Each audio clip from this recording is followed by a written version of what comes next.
वैश्विक स्तर पर नेचुरल गैस की कीमतों में हुई बढ़ोतरी की वजह से भारत में नेचुरल गैस आयात में बड़ी गिरावट देखने को मिली है। सितंबर तिमाही के दौरान देश में आयात 5 साल के निचले स्तर पर रहा है। सितंबर तिमाही के दौरान देश में 7,305 यूनिट नेचुरल गैस का आयात हुआ है, जो वित्त वर्ष 2017-18 की सितंबर तिमाही के बाद सबसे कम आयात है।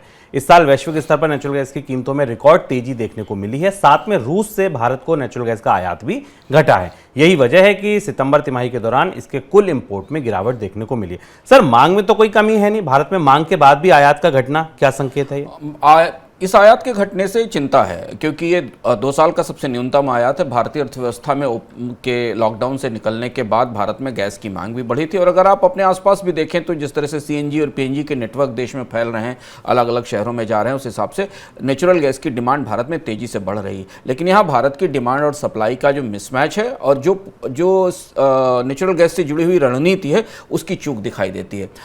भारत में स्पॉट से आने वाली एलएनजी की सप्लाई दूरी तरह टूट गई है, क्योंकि भारत की कंपनियां आमतौर पर स्पॉट से गैस खरीदती हैं और अब वो सारी गैस यूरोप के बाकी देशों की तरफ डाइवर्ट हो रही।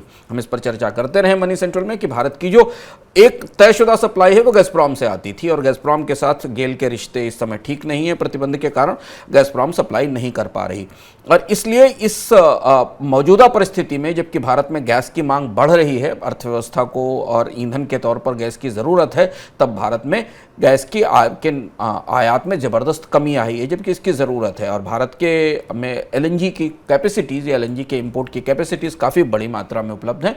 जो ताज़ा आंकड़े हैं उसके मुताबिक कुछ एक टर्मिनल्स को छोड़कर ज़्यादातर एलएनजी टर्मिनल्स पर 30 से 40% ही कैपेसिटी का यूटिलाइजेशन हो पा रहा है, क्योंकि गैस नहीं मिल रही।